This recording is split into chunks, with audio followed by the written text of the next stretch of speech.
రాజకీయాల్లో ఏదైనా జరగచ్చు, నిర్ణయాలు ఎప్పుడైనా మారచ్చు. పాతాళంలోకి చేరిన పార్టీలు కూడా అధికారం అందుకున్న దృష్టాంతాలు ఎన్నో చూస్తాం. పాలిటిక్స్లో ఇవన్నీ సాధారణమే. అయినా కొన్ని సంఘటనలు మాత్రం ఔరా అనిపించేలా వెలుగులోకి వస్తూ ఉంటాయి. ఇప్పుడు తెలంగాణలో అలాంటి పరిణామమే చోటు చేసుకుంటుంది. ఉద్యమ ప్రభావంతో ప్రభ కోల్పోయిన తెలుగుదేశం పార్టీలోకి మళ్లీ చేరికలు జరుగుతున్నాయి. అధిష్టానంపై ప్రశంసల జల్లు కురుస్తోంది. ఇవన్నీ యాదృచ్ఛికంగా జరిగినవి కావు, కాలం నిర్ణయించిన సంకేతాలుగా పరిగణించాలి. ఒకప్పుడు తెలుగు ప్రజలు రెండు వర్గాలుగా విడిపోయారు. అందులో ఎక్కినవారు ఇప్పుడు ఆరోపణలు, కేసులు ఎదుర్కొంటున్నారు. అదే వర్గం ఇప్పుడు టీడీపీ అధినేత చంద్రబాబుని కీర్తిస్తూ మాట్లాడుతోంది. ఇంతకీ ఆ మాటలు అన్నవారెవరు? పసుపు పార్టీలోకి చేరేందుకు ఉత్సాహం చూపిన ఆ జిల్లా ఏది? ఆ హ్యాపీ మూమెంట్స్ ఏవో ఇప్పుడు చూద్దాం.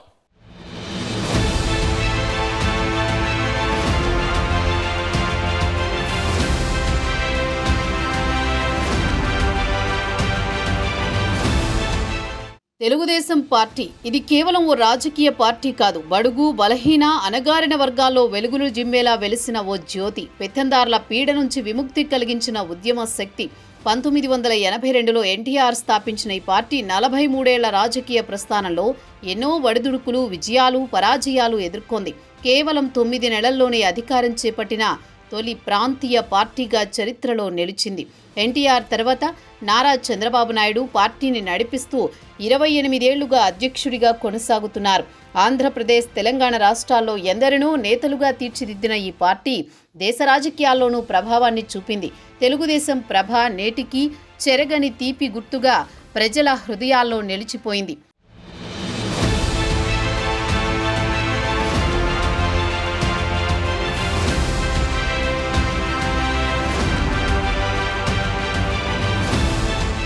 ప్రజల కోసం, మార్పు కోసం పుట్టిన తెలుగుదేశం పార్టీ నేటికి అదే తత్వాన్ని కొనసాగిస్తూ ప్రజల నమ్మకాన్ని ఆయుధంగా మలుచుకుంటోంది. ఉమ్మడి ఆంధ్రప్రదేశ్లో టీడీపీ అనేక రాజకీయ, సామాజిక, అభివృద్ధి పరమైన ఘనతలు సాధించింది.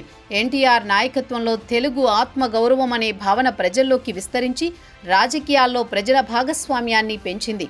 2 రూపాయలకే కిలో బియ్యం, పేదలకు ఉచిత విద్యుత్, ఆరోగ్య సేవలు, వసతి పథకాలు వంటి సంక్షేమ కార్యక్రమాలు అమలు చేసి బడుగు బలహీన వర్గాలకు ఆశా జ్యోతి అయ్యింది.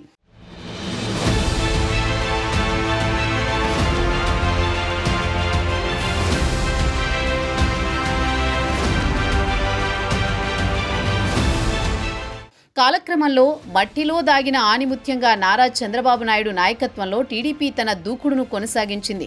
టెక్నాలజీ, ఐటీ రంగాల్లో విప్లవాత్మక మార్పులకు దోహదం చేస్తూ హైదరాబాద్ను సైబర్ హబ్గా తీర్చిదిద్దింది. హైటెక్ సిటీ, ఇన్ఫోసిస్, మైక్రోసాఫ్ట్ వంటి దిగ్గజ సంస్థలను ఆకర్షించడం ద్వారా రాష్ట్ర అభివృద్ధికి దిశానిర్దేశం చేసింది. జన్మభూమి, ఈ సేవ, పాలనా పారదర్శకత వంటి కార్యక్రమాల ద్వారా ప్రజల పాలనలో నేరుగా భాగస్వామ్యం పెరిగింది. కేంద్ర రాజకీయాల్లోనూ టీడీపీ కీలక పాత్ర పోషించింది. ఎన్టీఆర్, చంద్రబాబు నాయకత్వంలో జాతీయ స్థాయిలో 3వ ఫ్రంట్ ఏర్పాటులో భాగస్వామిగా నిలిచింది. అభివృద్ధి, ఆత్మ గౌరవం, ప్రజా సంక్షేమం అనే 3 మూల స్తంభాలపై నిలిచిన ఈ పార్టీ ఉమ్మడి ఆంధ్రప్రదేశ్ చరిత్రలో చెరగని ముద్ర వేసింది.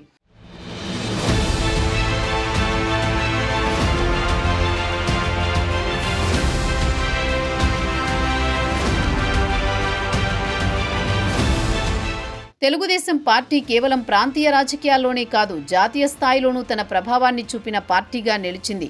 ఈ పార్టీ నుంచి జాతీయ రాజకీయాల్లో రాణించిన నేతలలో నారా చంద్రబాబు నాయుడు ప్రధానంగా నిలుస్తారు.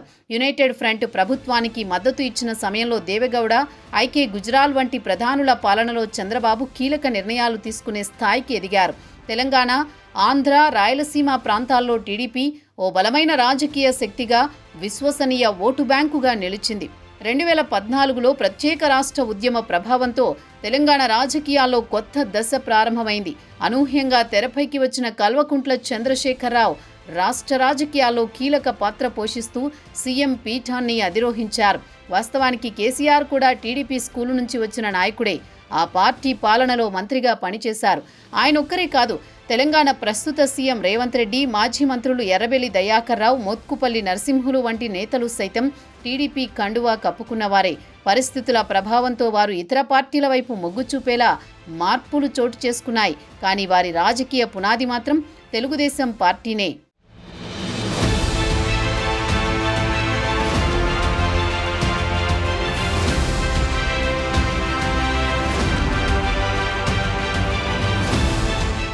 టీడీపీ శక్తి, చంద్రబాబు యుక్తి తెలిసిన అతి కొద్ది మందిలో కేసీఆర్ ఒక్కరే. ఇక్కడే బీఆర్ఎస్ అధినేత కేసీఆర్ గురించి మనం తెలుసుకోవాలి.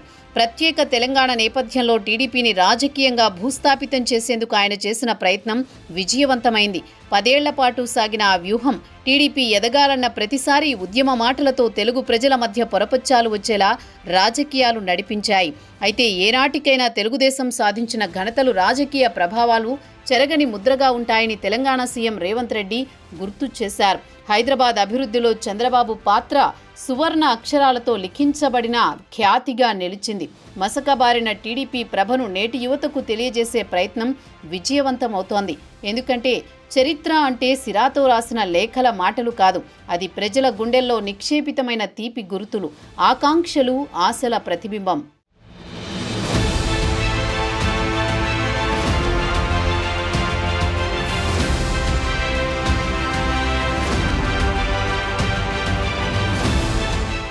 రెచ్చగొట్టే వ్యాఖ్యలు, విభజించు పాలించు అన్న వ్యూహాలతో బీఆర్ఎస్ చేసిన ప్రయత్నాలు చాలానే ఉన్నాయి. టీడీపీని రాజకీయంగా భూస్థాపితం చేయాలన్న ఆలోచనతో సాగిన ఆ వ్యూహాలు కాలక్రమంలో బొక్కబోర్లా పడ్డాయి. ఆసక్తికరంగా అదే పార్టీకి చెందిన నేతలు ఇప్పుడు టీడీపీ అధినేత చంద్రబాబుపై ప్రశంసల జల్లు కురిపిస్తున్నారు. ఏపీ అభివృద్ధిపై కితాబులు అందిస్తున్నారు.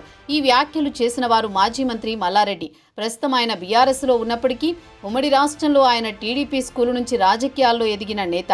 తిరుమల పర్యటన సందర్భంగా మల్లారెడ్డి చేసిన వ్యాఖ్యలు రాజకీయంగా చర్చనీయాంశంగా మారాయి. ఒకప్పుడు ఆంధ్రావాసులు తమ భూములు అమ్ముకుని హైదరాబాద్లో ఆస్తులు కొనేవారు. కానీ ఇప్పటి పరిస్థితి తారుమారైంది. తెలంగాణ వాసులు ఏపీలో ఆస్తులు కొనుగోలు చేస్తున్నారు. తెలంగాణలో రియల్ ఎస్టేట్ పరిస్థితి బాగోలేదు. చంద్రబాబు నాయకత్వంలో ఏపీ వేగంగా అభివృద్ధి చెందుతోంది, ఆస్తుల విలువలు పెరుగుతున్నాయి అని ఆయన అభిప్రాయం వ్యక్తం చేశారు. ఈ వ్యాఖ్యలు రాజకీయంగా ఎంత వివాదాస్పదమైనవైనా వాస్తవాలను మాత్రం అండర్లైన్ చేసుకోవాలని స్పష్టంగా ఉంది. టీడీపీ ప్రభను మల్లారెడ్డి గుర్తు చేయడమే గమనార్హం.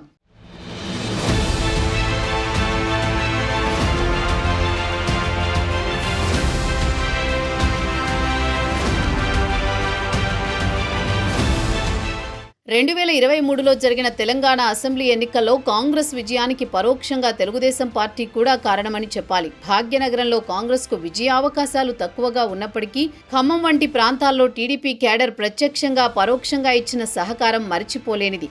ఆ ప్రాంతానికి ప్రాతినిధ్యం వహిస్తున్న నేటి మంత్రి తుమ్మల నాగేశ్వరరావు కూడా తెలుగుదేశం జెండా నీడ నుంచి ఎదిగిన నాయకుడే. నేటికి తెలంగాణ వ్యాప్తంగా టీడీపీపై అభిమానం ఉన్నప్పటికీ రాజకీయంగా మాత్రం కొంత దూరంగా ఉన్నారు. కానీ ఆ ఆలోచన ధోరణిలో మార్పు స్పష్టంగా కనిపిస్తోంది. రాజకీయాల్లో ఏదీ శాశ్వతం కాదు. మార్పు అనేది నిశ్చితమైనది. ప్రజల గుండెల్లో నిలిచిన గుర్తులు, నాయకత్వం పట్ల ఉన్న గౌరవం, ఇవే తిరిగి మార్గాన్ని చూపిస్తున్నాయి.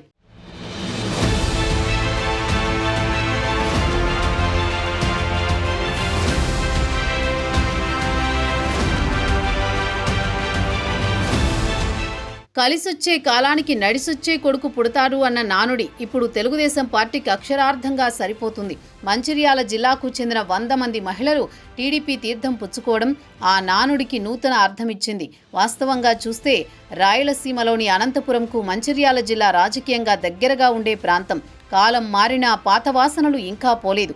మందమర్రి టీడీపీ కార్యాలయంలో పట్టణంలోని 15వ వార్డు శ్రీపతి నగర్కు చెందిన మహిళా అధ్యక్షురాలు జూపాక సంధ్య, ఆర్కే జయ ఆధ్వర్యంలో మహిళలు తెలుగుదేశం పార్టీలో చేరారు.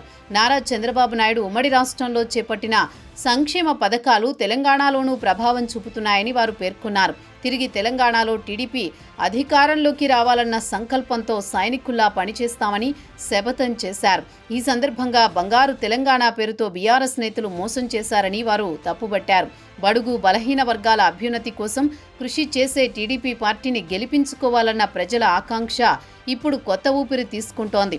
ఇది వినేందుకు ఏముందిలే అనిపించొచ్చు, కానీ తురుపు ముక్క ఎప్పటికైనా ప్రకాశవంతంగానే వికసిస్తుంది. ఇటీవల ఏపీలో చోటు చేసుకున్న పరిణామాలు అదే సంకేతాన్నిస్తున్నాయి.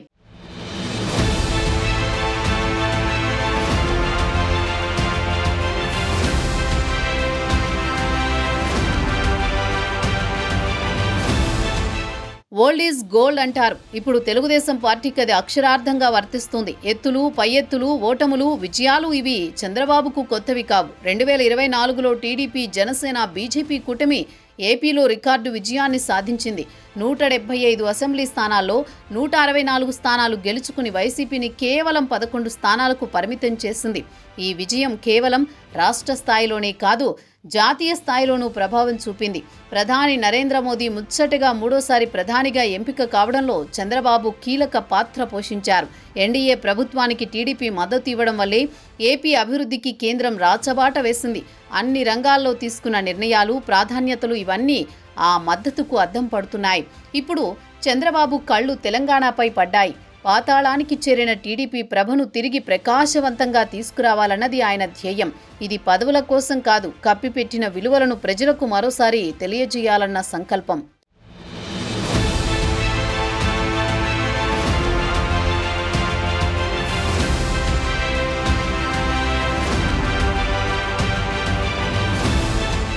వాస్తవానికి తెలంగాణలో బీఆర్ఎస్ అధినేత కేసీఆర్ రాజకీయంగా గందరగోళంలో చిక్కుకున్నారు. పార్టీపై వచ్చిన ఆరోపణలు, నేతలపై నమోదైన కేసులు బీఆర్ఎస్ మెడకు చుట్టుకుంటున్నాయి. స్వయానా కేసీఆర్ కుమార్తె కల్వకుంట్ల కవిత అవినీతి ఆరోపణలపై పేల్చిన పొలిటికల్ బాంబు పార్టీ విజయావకాశాలను మరింత దెబ్బతీసింది. రానున్న కాలంలో జాతీయ పార్టీలైన కాంగ్రెస్, బీజేపీలకే ప్రజలు సంఘీభావం తెలపనున్న పరిస్థితులు స్పష్టంగా కనిపిస్తున్నాయి. 10 ఏళ్ల విరామం తర్వాత ఇప్పుడైతే తెలంగాణలో కాంగ్రెస్ తిరిగి అధికారంలోకి వచ్చి పాలన సాగిస్తోంది. మరి కాంగ్రెస్కు, బీఆర్ఎస్కు ప్రత్యామ్నాయం ఏంటి అంటే బీజేపీ అనే సమాధానం వస్తోంది. అలాంటి పరిస్థితుల్లో బీజేపీ, టీడీపీ, జనసేన కలిసే అవకాశం ఉంది. మరోవైపు ఇటీవల జరిగిన ప్రధాన ఎన్నికల్లో బీజేపీ ఓటు బ్యాంకును పెంచుకుంటూ తన హవా చూపిస్తోంది. ఈ క్రమంలోనే తెలుగుదేశం పార్టీకి ప్రజల్లో, నేతల్లో మద్దతు పెరుగుతోంది. ఇది రాజకీయంగా గుర్తించదగ్గ అంశం. 2028 అసెంబ్లీ ఎన్నికల నాటికి సేమ్ టీం అంటే బీజేపీ, జనసేన, టీడీపీ కూటమిగా ఏర్పడి అధికారం కోసం పోటీ పడే అవకాశం బలంగా కనిపిస్తున్నాయి. తాజా పరిణామాలు అదే సంకేతాన్నిస్తున్నాయి. ఇది కేవలం రాజకీయ వ్యూహం కాదు, ప్రజల ఆశల ప్రతిబింబంగా చెబుతున్నారు. గతాన్ని గుర్తు చేస్తూ భవిష్యత్తును నిర్మించేందుకు మార్గం చూపే సంకేతమని ఎన్డీఏ భావిస్తోంది.